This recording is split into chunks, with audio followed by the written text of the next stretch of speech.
ഒരു side income ആഗ്രഹിക്കുന്ന ആൾക്കാരാണോ trade ചെയ്യേണ്ടത്? ഇനി അതല്ല, നിങ്ങൾക്ക് പറ്റിയ പണിയാണോ ഈ ഒരു ട്രേഡിംഗ് എന്നുള്ളത് ചിന്തിച്ചിട്ടുണ്ടോ?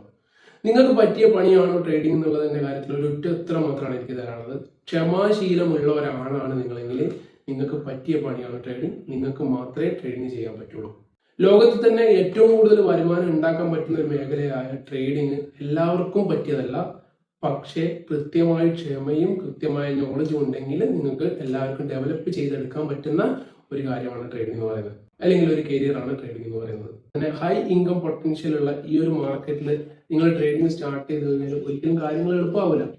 പക്ഷെ അതിന് കൃത്യമായ നോളജും കൃത്യമായ ക്ഷമയും കൃത്യമായിട്ട് മാർക്കറ്റിന്റെ സൈക്കോളജിയും മൂവ്മെന്റ്സും കാര്യങ്ങളൊക്കെ മനസ്സിലാക്കി എടുത്തു കഴിഞ്ഞാൽ നമുക്ക് കാര്യങ്ങൾ കുറച്ച് നല്ല രീതിയിൽ തന്നെ പോസിറ്റീവായിട്ട് മുമ്പോട്ട് കൊണ്ടുപോകാൻ പറ്റും. ഈ കാര്യങ്ങളൊക്കെ ഉൾപ്പെടുത്തിക്കൊണ്ട് നമ്മുടെ ട്രേഡ് കോറിന്റെ പുതിയ ക്ലാസ്സിൽ ഡീറ്റെയിൽ ആയിട്ടുള്ള കുറച്ച് കാര്യങ്ങളാണ് ഞാൻ ഡിസ്കസ് ചെയ്തത്.